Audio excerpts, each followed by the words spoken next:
What does world-class real estate look like to you? Try to combine old-fashioned traditional estate agent values, but with all the modern tech that can help you move that forward. Excellent communication is at the heart of what they do. Great real estate looks like strong leadership. Consistency. Thank you to Iceberg Digital for sponsoring the podcast and making all this possible. Hello and welcome to another episode of the World Class Real Estate Podcast sponsored by Iceberg Digital. My name is Mark Worrell and as you know, I'm joined by Mr. Ian Macbeth. How are you, mate? I'm good. I'm very good, mate. Might be a little bit rusky this morning on the older voice after a big game of football last night. Lots of singing, lots of exciting shouting. So just had a drink to make sure I'm not sounding too rough and ready this morning. But yeah, all good. How are you?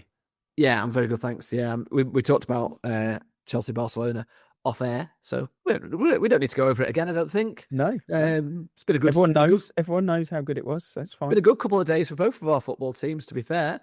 And of course, today is budget day, so we're going to talk about that a little bit in today's podcast. Obviously, this will be going out after. But if you haven't taken action by the time you're listening to this, it's a good opportunity for us to say, make sure you are taking action on it. Whatever happens, we can't control it. We just need to turn it into a positive and take some action on it. So will you be watching or will you just be reading the headlines after the event?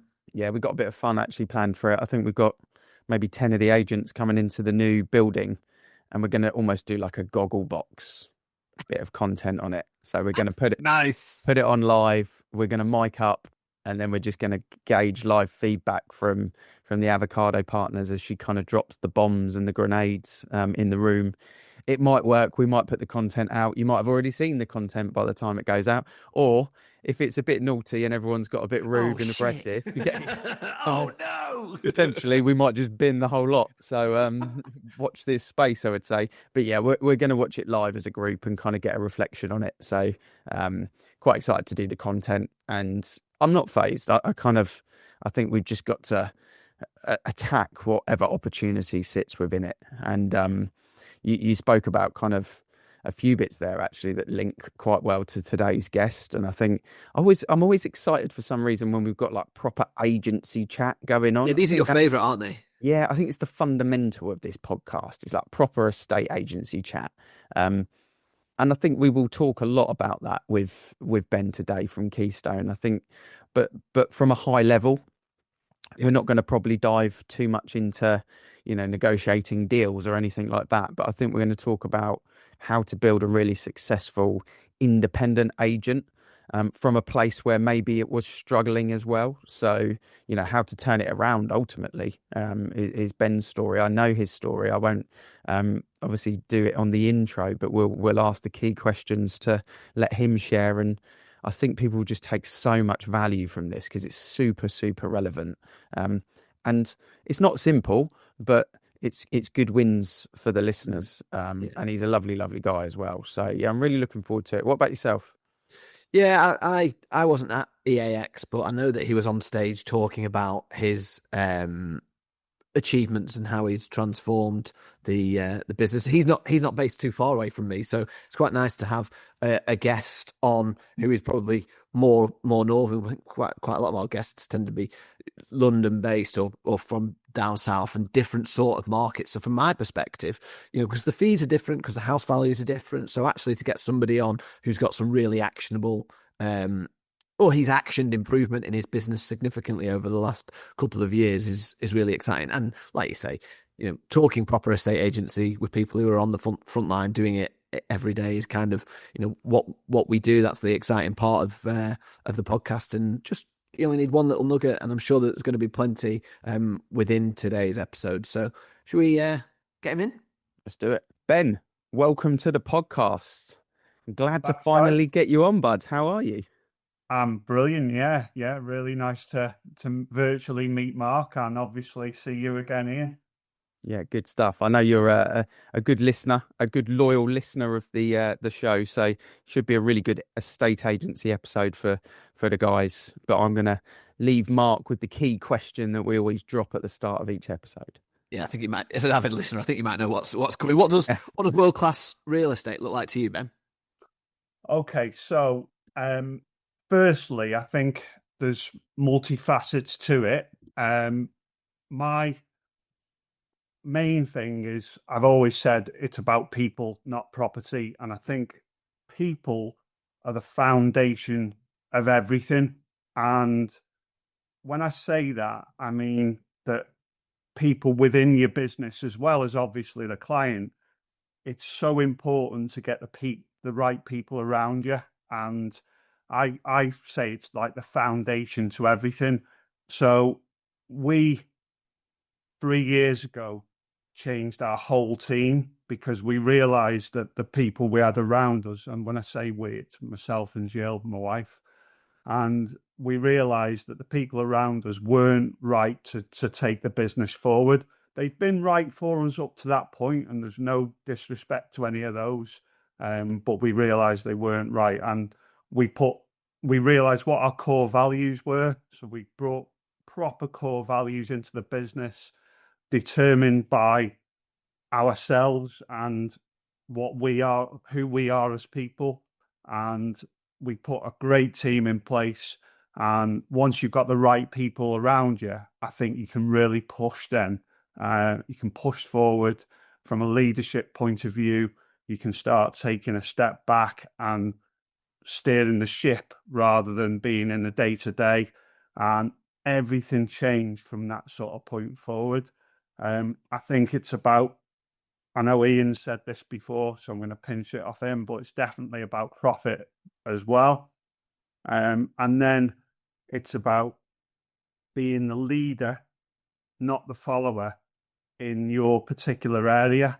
That's key. Now ideas come from lots of different places, and sometimes you can sort of steal ideas, but as long as you're the leader, not the follower in your particular area, that's when everything starts to move forward.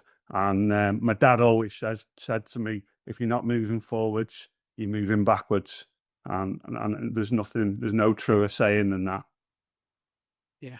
So that's what world-class agency looks like to me. There's lots of different facets to it, as I said, but they're the three main points, I think. I couldn't agree more. I mean, if you're not moving forward, you're moving backwards. It's one of the reasons why, we do this each and every week, and I encourage that with our team. But let's talk about team there, because we did an episode last week that actually is going out this morning that was on culture and team. So actually it's really good timing that you talk about that decision where, right, this team has been good for us to this point, but actually we need to change it. Because that's quite a brave thing to do, particularly if you're changing the whole team. Tell me a little bit more about the process that you went through to get to that point. Talk to me about the team and how big it is and how you brought the right people in. And it'd be great to hear a little bit about those values that you talk about as well, Ben. Yeah, so that was the first step, is values, determining your core values. So just so the listener knows, our core values are be consistent, be proactive, be an expert, and find solutions. It's not just a case of picking something out. You've got to really dissect who you are as a leader of the business to really knuckle down on basically knuckle down on who you are as people, but really sort of get those core values right in your business, so that then what you can then do is start to recruit on your core values. And when you're interviewing people, the whole thing is about that, about your core values, and really trying to get mini Bens in the business or mini Jills in the business. And that's how we did it. It was, and it's enlightening, really, to be honest. When you start to do that, you start to bring the right people in. It's all of the people that we brought into the business had no experience whatsoever, but they were above everything. They were the right people for the business, and that was key, because you can train anyone. You can train all the things that you can mold these people into what you want them to be. but they've got to be of the right personality before you can do that. The people we had before, with all due respect to them, they resisted change, and our business is changing almost on a weekly basis. So that was a key thing, is getting people that will embrace change and move forward with you. Ben, I know you did the accelerator program with Mark and the team at Iceberg, which triggered a lot of this. Was this the catalyst behind you kind of almost stepping out of the business, looking at it from a sort of helicopter view and going, right, these are the key sort of puppet master changes I've got to make, and knowing that was a loaded question and the answer is yes. What were those kind of bits that you were talking about where the kind of penny dropped or the light bulb moment happened to you in that training session? Well, fortunately for us, we started to look into EOS prior to the accelerator course, because that's what Mark sort of based his accelerator course on. We read it. Mark actually recommended a book called Traction with Gina Wickman, is the author, and I read that, and straight away I realized that I wasn't running a business. I was running an estate agency and just a job, basically. So yeah, I mean, it was that when I read that book, it was the light bulb moment, and then we obviously did the course with Mark a year later, and we had a really good grounding as to what that was all about, because I'd read the book and I'd started to put stuff in place. Anyway, we'd actually started to change our team prior to that accelerator course, knowing really that the people we had didn't really fit in with our core values. And what was interesting is when we put the core values in place, I said to Jill, X and Y, I won't name them, will probably leave because they'll realize that they're not that kind of people anymore. They're not people that are going to fit in going forwards. And I was making a really big deal about that we were going to live and die by these core values and that they were everything to us. And they must have just thought, oh my God, well, we don't fit in here anymore.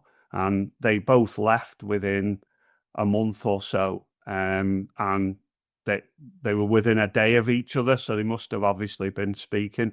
But like I say, all due respect to them, they were right up until that point. But, you know, I don't want to come on here in case they're listening and thinking, you know, oh my God, Ben's dishing us here. I'm not. So they were definitely right for us up to that point. It's like a football team that gets promoted and those championship players don't have the ability to play in the Premiership. You know, we've seen it time and time again. My core values are on the wall behind us here, incidentally. But the recruitment process that you talked about, are you sharing those core values in that meeting? And how are you establishing, because I think it's very hard in interview, people will tell you what you want to hear. How are you establishing whether they are really living by those values or they're just, you know, like I say, telling you what you want to hear? Well, straight away, you know, we don't sort of declare the core values prior, but they are on our website, and it'll be a bit of a tester that they've been doing their research. Yep. When we say, can you sort of name any of our core values? And obviously, if they can, we know that they've gone through the research process. And then we ask loaded questions around those core values and their previous experience in the jobs that they've done up to that point, and really putting those loaded questions to them and seeing how they answer. But every single question is all about the core values. It's not anything to do with like experience or anything like that, or even, you know, having the skill set. That if they've got these core values, they will have the skill set to continue forward with Keystone. Yeah, I'm interested on the EOS for people that kind of picked up on that phrase, but they weren't aware of what it actually means, because I think it kind of links back to the visionary part of what you were talking about. You spoke about people being really key, but what I loved is you said we changed, or you individually as the kind of leader changed from having an estate agency job to running a business. So just kind of talk me through that from your point of view. Do you think that's because I think that's something that people could take quite a lot away from in the estate agency world, because it's so busy, isn't it? The wheel's always turning. We're talking budget, awards, half term, and then all of a sudden it's a different season, and then solicitors have all playing golf on a Friday, and the banks have stopped doing it. There's all things going on all the time, isn't there? But when you're running a business versus an agency, that feels like a different outlook to how your day's going to unfold in my head, Ben. 100%, yeah. Again, this all came from what we did with market in the accelerator course. We realized that there was so many different aspects to running a business. Obviously, the core values are your foundation, getting the right people in place, but then you've got brand, you've got operations, all these facets that you need to sort of look at and dissect and really sort of knuckle down on. Knowing your numbers is a big thing. We've got a scorecard that we refer to on a weekly basis in our weekly meetings, where we monitor absolutely everything, all the leads coming into the business, Valpal leads, heads up leads, and if something happens to go wrong, you can see it at an early stage rather than it becoming a problem later on. So that's really key, and having all these different things going on and realizing that, before it was just a job, but now it's a proper business, and we've managed to put stuff in place to really motor the business forward. What does EOS stand for, then? It's entrepreneurial operating system, and like I say, it's a guy called Gina Wickman in America that developed that system, but it works for every business, Mark. So it's very much around kind of having that vision, having that accountability, using the data to help you with clarity of decisions, and making sure that your review process or your meetings with your team are actually a productive, proactive meeting, rather than kind of, the horrible ones that we've all been in at times where you're like, what am I doing here? And to keep discipline, throughout the business as a key focus. It's probably a system you could adopt to a lot of things, training, diets, parenting, relationships. Not saying you need review meetings in a relationship, but sometimes it's not a bad idea. Ben, we wanted to get your opinion on something, because you're one of a few guests that have actually said you've kind of leveraged the podcast for a bit of internal training. Some of the subjects that we've done, you've kind of taken some takeaways from it, turned it into a little bit of an exercise with your team. And actually that kind of inspired me and Mark at that point to go, okay, maybe there's more that we can offer to the estate agency world than just the podcast, just the video, just the audio every week. So we've kind of been working behind the scenes over the last couple of months on what we're calling kind of an annual manual for estate agents, where we're taking key episodes from throughout this year, 2025, and turning it very much into a workbook. It's not a written book. You couldn't do it in an audio fashion, but an actual workbook that estate agents could purchase and then actually use it within the teams as a bit of a New Year exercise to make sure that they've got marketing covered, or episodes like this covered, where we're talking about change of visionary, change of core values, etc. all the different trainers, all the different agents. But just thought we'd get your opinion. How has it kind of helped with your team's training, some of those sessions that you've done? Is it just having that bit of inspiration, or have you used it any other way? So it's funny you should say this. Even yesterday, every Tuesday we have a morning meeting, and we used your PACE analogy, you know, the military that we were talking about a week or two ago. And we were talking about I think we're talking about zombie listings that are just sort of stuck on the market and not going anywhere, but trying to have a defined process there, and making sure that what surprised me about that was that you acted quite quickly in that process. It wasn't weeks, it was days. And that initial, as we know, that initial time on the market is so vital, that first month or so. And in the team meeting yesterday, I was saying, right, you've got to go away and listen from minute 28 on this podcast.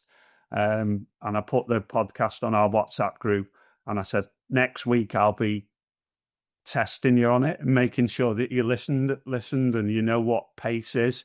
And what we're going to do next week is discuss it and see how we can bring it into our business, and have a set, more of a sort of rigid process in terms of how we launch a plan A, B, C, and D, and making sure we discuss that in the valuation initially as well, so that the client's on board with it and they know by day 10, if X hasn't happened, then we'll be doing this.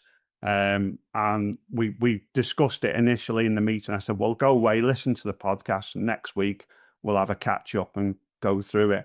And regarding our meetings as well, they're quite inspirational, really, because we do something, again, pinched from the Gina Wickman EOS system, a thing called IDS.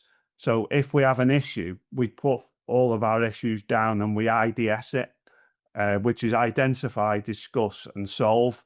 And it's a great way of, like, any little thing that goes wrong in the business, we're sorting it out as a team, and we're involving the whole team. Is like a leadership group, because we're a small team.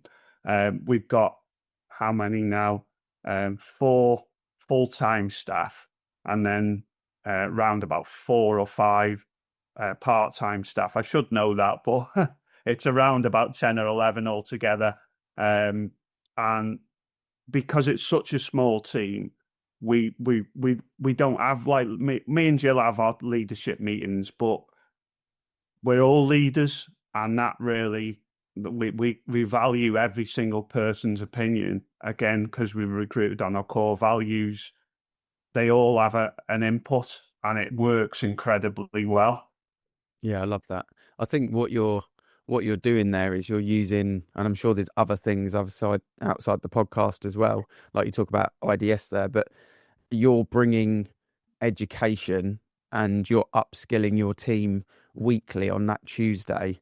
By bringing those topics, bringing that research, you're finding out if people truly are proactive with themselves, to have a week to go and listen to. I mean, you can listen to the whole episode if you want, but from minute 28 on that particular one, you're really giving people that takeaway, and you're seeing, because you can tell on someone's face, you know, like, right, let's talk about it, and then someone goes, oh, I didn't listen. Yeah.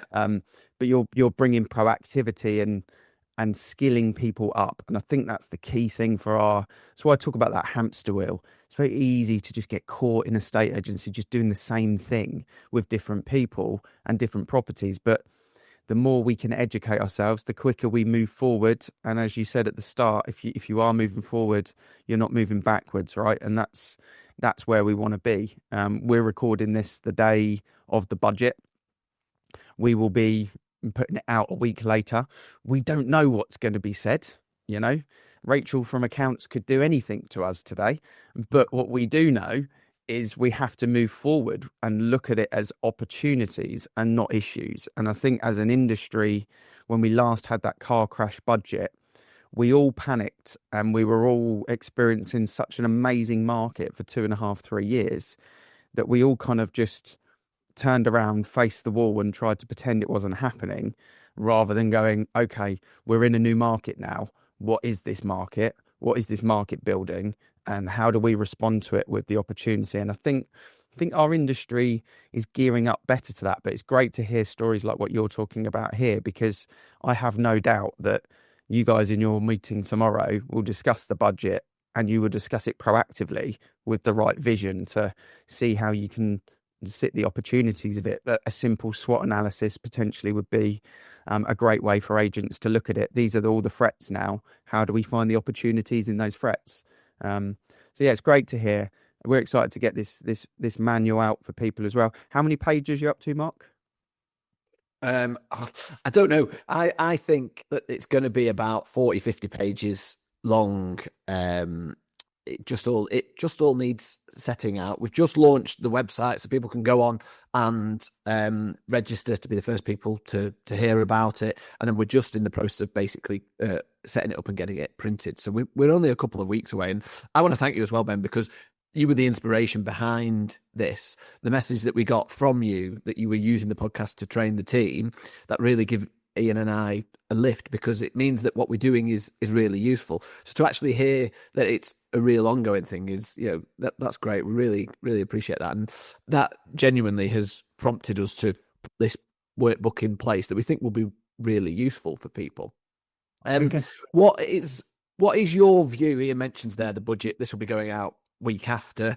Have you set anything up in preparation for the budget? Are you going to sit down with the team, as Ian says, tomorrow and discuss it? My view on it is it gives us a real opportunity to talk to people. I had a real sort of mindset on it yesterday where I was thinking, okay, it doesn't, we can't control what happens. It is what it is, but it also gives us a massive opportunity, not to speak to all of our clients, but I went through all of my previous PAMs that I'd been to, which people say evaluations, and thinking, right, that I've not spoken to them for a couple of weeks or a couple of months. This is a real opportunity to be educating people, and you can just educate people on your opinion. But what is the plan with your team when this is all announced around lunchtime today? Well, again, as Ian says, do a little bit of a SWOT analysis on it. Where can we benefit from this? How can we sort of maneuver it into a positive rather than negative? Already, again, as a result of listening to the podcast about 3 or 4 weeks ago, when you guys were talking about it, and the girls in the office came back to the meeting then and said, look, get on the phones to all your ongoing sales at the moment and just say, look, we don't know what's going to happen in the budget, but you're better off trying to get it completed prior to it rather than after it, just in case there's some kind of change. And we as a result of that, I think there was around about, I think the girls were saying yesterday in the meeting, around 3 or 4 cases actually have been moved forward to get them before the actual budget today to ensure we're over the line with them, just in case. And that was a result of really hurrying the vendors and obviously the buyers along, saying, like, just in case there's change, let's get it completed prior to the budget. And going after, it just depends. I mean, I think we might be okay, fortunately, in this area, because we don't operate with too many properties above £500,000, and that's what's been hinted, that there's going to be some kind of seller tax on those properties above £500,000. So we might get away with it. We might not. They might surprise us with something else. But if they do, like I say, it's about turning that into a positive somehow. Yeah, I think it's a great point on seeing it as an opportunity to communicate. I think that's a real good takeaway, is, whatever the news, get off the fence, give your opinion, be the leader, like you said, in your area, kind of use the people to communicate and give an opinion on it. I think that's the key. You don't have to give like a crazy strong opinion on it, but you have to give this could mean X, Y, or Z in my view, rather than this is what's happened, and then just kind of leaving it, because you don't need to repurpose news, but to give a bit of an opinion brings personality, and it does split the crowd. But that's what we want in marketing. We want to be appealing to our personalities, to our brands, to our people, effectively. So really, really good sort of takeaway. With Keystone, Ben, you obviously heard your story at EAX, and amazing. In the last couple of years, you've kind of like 5-6x your turnover, that's a bloody big change in business, right? What does 2026 look like for you as the visionary in the background, as you kind of look at, right, if I'm steering the ship in a certain direction next year, this is my number one thing that I think I need to drive into the team, focus, improve on, leverage, double down on, I'm not sure, but what's that kind of one clear thing that you're thinking about for next year? So we are looking at what we've done this year in terms of completions. We're going to just about hit our target, and the next year, what I'm looking at is making sure that even more properties go from instruction to completion by ensuring that we are completely sale ready prior to the property going on the market. And by that, we get the searches up front on a no completion, no fee basis. We also now have made a deal with a local surveyor that's going to go out and do a pre-market survey for between 250 and 300 quid, well, 295. Now that we're going to try to encourage the people coming on the market with us to pay that, especially for the older properties. And if it's an option, basically, the survey part will be an option, but every property that we've done over the last year has had the searches up front, all the legal paperwork is done up front. So when that property goes on the market, it's ready to go. Buyers come in with confidence. We're telling them that the searches are all in place. If there's a survey in place, I believe that's the way forward. I really do. There's been hints with the government that might become mandatory, which I couldn't be a bigger advocate of. I really think that's important because it's the single biggest cause of fall throughs. It causes all sorts of problems. I remember listening to what might happen with Mark's relatives. I've got a similar story with my mother-in-law as well. And it's just a crazy thing that we've been doing for years and years, where the buyer gets a survey. I've just never understood it. It should be the seller at the beginning of the process, because it brings clarity. It brings the transaction gets much more secure.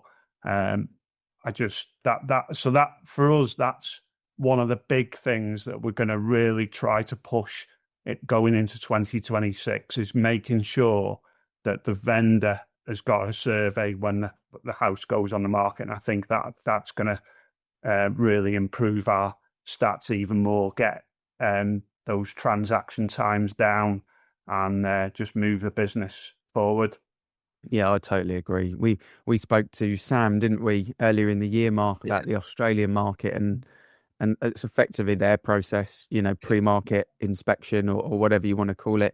It doesn't have to be to the full, level 3 structural survey, but to have an actual RICS surveyor go around, I wouldn't even mind them setting the price, to be honest with you, either. But that's a slightly different topic. But it is a simple fix. I had an example recently where a friend of my dad's actually reached out, and they were selling their mother's property. It was probate, her and her sister, and there'd been a survey last week. It's always last week, isn't it? The full structural survey, just before you're meant to exchange. It's like, oh, we're going to get a structural survey.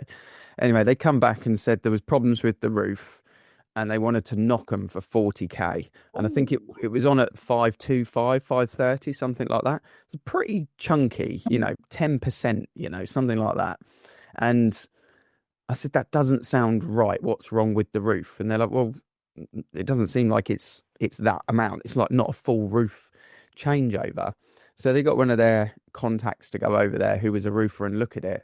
And he said, yeah, there's just 2 tiles missing. It's like, but they wouldn't let them see the survey because they're like, no, it's our survey. We hate that. You It's can't. such a pet hate. And I was like, right, this is crazy. So they were asking me for advice, and I said, well, look, they obviously want a deal. You can say we've got the roof fixed because for a couple of £100 they had it fixed. They obviously want a price reduction of some sort. Would you be happy to pull out, put it back on the market, run the risk of it maybe going through to next year and budget and blah, blah, blah? No, we don't want to do that. I said, well, just go back to them and negotiate 10 grand off the price, but give them an ultimatum that you exchange this Friday because it's a cash deal, and you complete the following Friday. And if you're happy with that, they feel like they've got a win. Everyone wins. They did it. It happened. They called me. They said, thank you. The buyer saved 10 grand. They lost 10 grand. But if they'd have spent 300 quid, 400 quid on a survey up front, they'd never have lost the 10 grand, right? So it's a really good case study of exactly what we spoke about. And that's the one thing that I've seen with the Labour rumours, that if we can get a proper HIPS equivalent that works, it's a good thing for us. We've got tighter pipelines, haven't we? We can actually plan our businesses around our pipelines rather than almost ignoring them till they exchange, really. So yeah, I'm with you on that for sure. I think it's a good vision to have next year as well, looking at it going into that. The last thing that I wanted to ask you as well, Ben, is from where you sit, you kind of spoke about when you were talking off camera with Mark about not necessarily being in a busy town where you are. I think geographically it sounds like it's a bit more rural. What are you finding with the competitors this year, in a location like that, where it's not that busy kind of hectic town where it's all chaos? There's a bit more strategy that I'm sure comes in where we've got village locations. It's always interesting to see. But how have you found competitors this year? Have they all kind of pivoted in the same way, buried their head in the sand? Have you seen anything strange happening? Yeah. So Flintshire, just to give you an idea, we target the whole county, and it's made up of lots of smaller towns, really. There's the odd little village, but you've got Mold and Connors Quay, which are the 2 biggest towns. We operate from Connors Quay, and it's been really interesting because over the last year or 2, we've slowly but surely put our fees up, and what's happened is they've sort of followed, and I think it's took us as the biggest selling agent in the county to sort of be again the leader on this and edge our fees up. But they've all sort of they were all, I mean, we started, by the way, at around 1%. We're now at 2%, and they some of them were at 0.75 and things like that. And as we put ours up to 1.25, they put theirs up to 1%. But just recently, I've noticed one of the agents that's at sort of 1.25. They're sort of one of the lower fee agents in the area now. Quite a few of them are at 1.5. They've just done like a Black Friday deal on their fees, 50% off their fees. And I'm like, are you like, Wow. I just shook my head in despair. I'm thinking that's just crazy. Did you say 50, Ben? 50% off. 50% off their fees. Suicide, isn't it? And imagine this now. So they're probably going to get a load of instructions, but I know that they might be listening to this, I'm not sure, but I know that they've laid off 3 or 4 staff last year because they're probably not charging enough in the first place. So they're going to get a massive influx of instructions going into the new year. But then what's going to happen? It's all going to fall down because they're not going to be able to give anywhere near the service that they were even before. And they got all this business coming in, and it's just going to be a mess. So I just despair sometimes at people's thinking. And it's an ego thing. They just want to be number one. That's what it is. So they want to give themselves a good start going into January and be able to say to everyone, well, we're the number one selling agent. And it's nothing to do with that. It's like we are anyway, but we don't ever make a big deal out of it. It's like, it's no good for the customer, is it? Why would you boast about that? It's nothing. The client's not bothered. So, just madness. So yeah, we have. Overall, it's been a good thing because people have followed on their, other companies have followed on their fees. But then that bombshell dropped the other week, and I was like, oh my God. Do you know, I saw an e-commerce statistic that the 5 out of 8 Black Friday deals are the same price as they are all year. It's just dressed up as a discount. And I just thought that's hilarious because it's very true. I mean, back in the day when I was kind of working at the Independent as an agent, we do the direct mail, and we charged like 1.75 was pretty much our kind of like go-to rate, but the contract was 2.5%. So we used to dress up this percent that I think it was like 30% off of the standard fees, for this week, for example. But really what we were doing is we're doing 30% off 2.5% back to the fee that was originally the fee that we would charge anyway. But it was the hook. And it's the same thing with Black Friday in a lot of the case. But 50% off, I've not seen any Black Friday deals other than that agency at 50, maybe 20 is good, 10, 15, but 50 is like, yeah, we just don't want to make any profit on these transactions. Let's go. Well, let's lose money. Yeah, let's just pay for you. Yeah, bonkers. I love your story, Ben.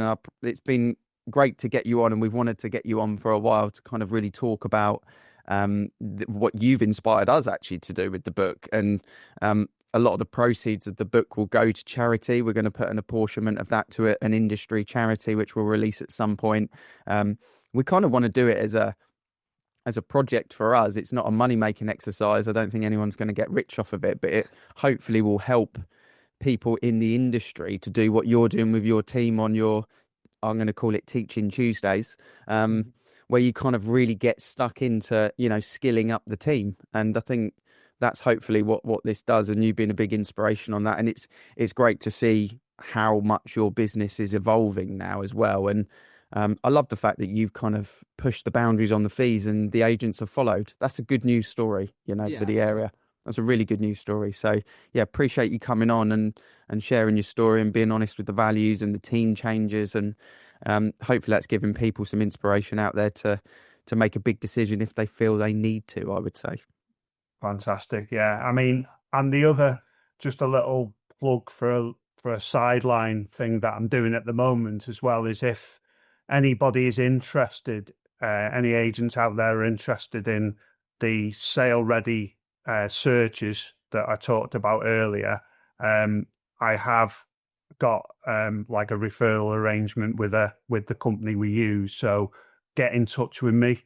I can steer you in the right direction, and even bring some education into individual businesses about how to adopt that, because we make it a condition of the sale.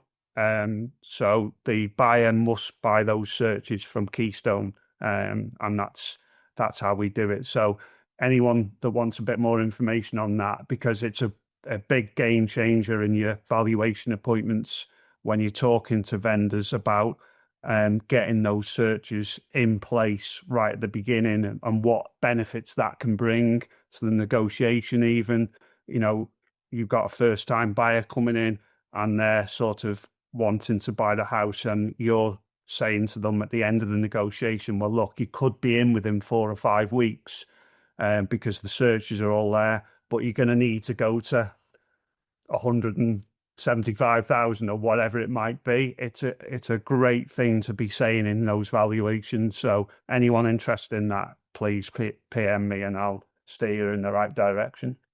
What's the best way? You didn't see that I had my hand up there, Ben, so we'll talk about that once we've finished. But maybe if we drop your email address into the show notes, or what's the best way for people to get in contact if we do that? Fine, yeah, no problem at all. Yeah, absolutely. Estate agency works when the pipeline turns 4 times a year. Doesn't work when it turns 3 times a year, and potentially what you're talking about there is maybe 4.5 times a year. So yeah, I think people would be crazy not to look into that for sure. No, appreciate having you on. Thank you, Ben, for joining us. It's been a great episode. Thanks, guys. A massive thank you once again to Ben Roberts from Keystone for joining us. Inspirational transformation of the business is what I would say. Yeah, really, very much so. And he shared the numbers actually previously with the group. But when I said kind of 5-6x, like legitimately, that's the turnover difference. That those things that he's just shared with us, obviously inspiration from others. He mentioned about stealing good ideas. I think we're all just out there to borrow good suggestions and put our own take on it. Probably a good takeaway with the book. A good kind of process. If you want a cheat code on that, just chuck it into ChatGPT and it will give you the answer, so you don't have to read it.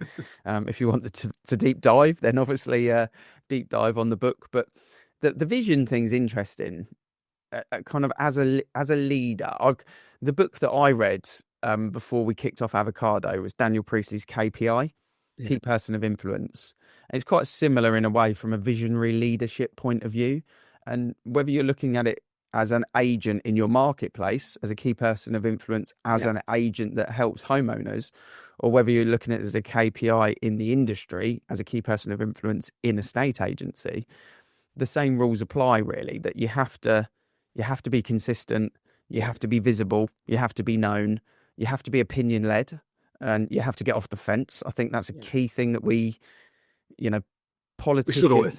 politicians is a topical thing that we're talking about with obviously budget, etc. They're not great at getting off the fence, and estate agents can be quite similar. We're scared to give an opinion because we want to please everyone. Sometimes you just got to fuck some people off and make some super fans. It works that way. Like, piss that group off, win with that group. Sometimes you just got to do that. And I think what Ben's done really well is he's become a leader, over the last year. He's become a leader, visionary, very clear focused in what he's trying to do. It was great to hear that those, and he talked about it and he related it back to world-class real estate, that those foundations, those core values dictate everything that they do, from sitting down and saying, look, these people have been great, no disrespect for them, but they're going to fall by the wayside here because we're going to do this as a core value to the business, and we're going to step it up to here. And lo and behold, that's exactly what has happened. And if you can get those core values built in to the DNA of your business, then you do build a good team. And it was really great to hear him talking about the whole team becoming leaders and the whole team leveling up. And, it wasn't, we're not just saying that he was genuinely the inspiration behind the workbook, because we were really taken by the fact that he was using this and putting it into practice. So, the proof is in the pudding. The results are there, as you said, 5-6 times of turnover. That is a pretty impressive transformation, but it all comes back to sitting back. He said the book was the light bulb moment, and then he put things in place, and then he's been consistent with that. I love the fact that that was one of the core values as well, because we talk about it all the time. Yeah. Consistency is key. It's just, you're not achieving anything if you're doing one thing one day and another thing the next. Yeah, no, I totally agree. And it applies to anything in life, doesn't it? Not just business or estate agency. It's just a great life habit to build into your schedule, basically. So really good episode, loads of great takeaways.